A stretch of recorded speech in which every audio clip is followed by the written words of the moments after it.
যারা নতুন উপদেষ্টা হয়েছে, উপদেষ্টা ক্ষমতায় রয়েছে, তাদেরকে আমি কিন্তু প্রথম স্যালুট জানিয়েছিলাম।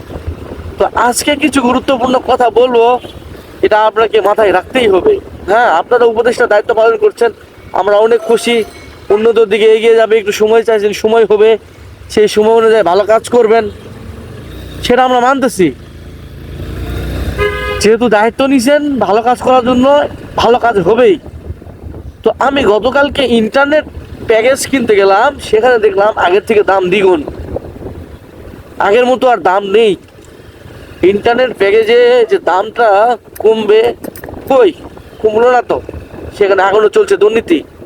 তো আমি উপদেষ্টা নাহিদ ভাইকে বলতে চাই যে আপনি যে ডাক, টেকনিক, যোগাযোগ এবং তথ্য প্রযুক্তি উপদেষ্টা হিসেবে দায়িত্ব আছেন, আপনার অবশ্যই এটা মাথায় রাখা উচিত ছিল।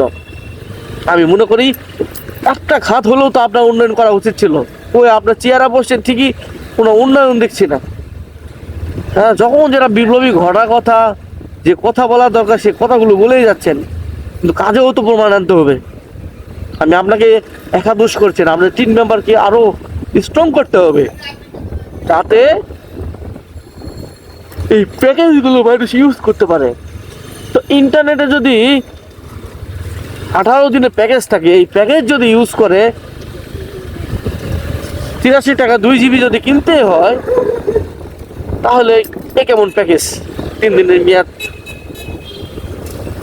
আমরা চেয়েছিলাম যে আনলিমিটেড প্যাকেজ থাকবে, সে পরিমাণ অর্থ যদি দেওয়া লাগে, একটা সিস্টেমে আসা উচিত।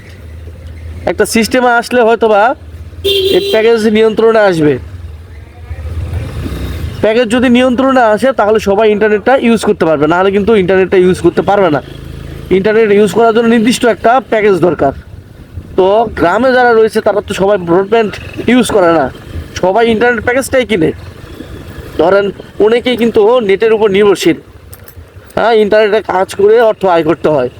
এই জিনিসটা যদি একটু মাথায় রেখে দাম কমানোর চেষ্টা করা যায়, তাহলে আমি মনে করি এটা ক্ষতি হবে, আমারই কোনো ক্ষতি হবে। দেশের বাইরে দেখা যায় যে ইন্টারনেটটা পুরো ফ্রি চালাই, আপনি খেয়াল করে দেখবেন দেশের বাইরে কাউকে প্যাকেজ কিনতে হয় না, কিন্তু বাংলাদেশে প্যাকেজ কিনতে হয়। আমরা অর্থ প্রদান করি, ন্যায্য মূল্যে একটা অর্থ প্রদান করার চেষ্টা করতে হবে, তাহলে হয়তো বা আমাদের মনে একটু শান্তি লাগবে। এছাড়া আমার মনে হয় না যে এই প্যাকেজ পরিবর্তন না করলে কোনো লাভ হইল না। তথ্য যোগাযোগ প্রযুক্তির একটাই খাতে সবচেয়ে উন্নয়নের জায়গা হইল ইন্টারনেট প্যাকেজ। এরা যদি উন্নয়ন করতে হয়, অবশ্যই প্যাকেজের দাম কমাইতে হবে। যেন ইউজ করতেছে এরকম, হ্যাঁ, আনলিমিটেড 283 টাকা ইউজ করলে আনলিমিটেড 1 বছর। তো এরকম একটা প্যাকেজ সিস্টেম করলে হয়তো বা আমরা বুঝতে পারবো যে কিছুটা উন্নত হয়েছে। আর তা না হলে আমাদের হতাশ ছাড়া কোনো কথা নেই। তো আপনাদের কাছে আমার কোনো রিকোয়েস্ট, মানে আকুল আবেদন থাকবে, তো এই খাতটা একটু ভালো মতো দেখার জন্য। হ্যাঁ, আমি কোনো বিপক্ষে যাচ্ছি না, যে জিনিসটা দরকার সেটাই বলছি। কারণ ডক্টর ইউনূস বলেছে আপনারা কিছু যে ভুলগুলো পাবেন সেগুলো আমাদেরকে তুলে ধরবেন, সেগুলো আমরা চেষ্টা করব সমাধান করা। আর বেশি কিছু করার নেই, একটু সমাধান করার চেষ্টা করেন। আল্লাহ হাফেজ।